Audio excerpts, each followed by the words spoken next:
Hey, if you want to pair wireless mouse with your POCO M6 Pro, first of all, you will have to turn on your mouse.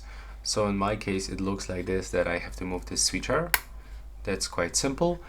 And after this, we'll have to open the Bluetooth. Go to the settings, open Bluetooth, then turn it on.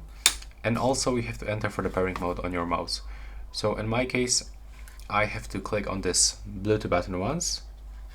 And now I can find information about the Bluetooth pairing mode. Just right here inside, the indicator will start blinking.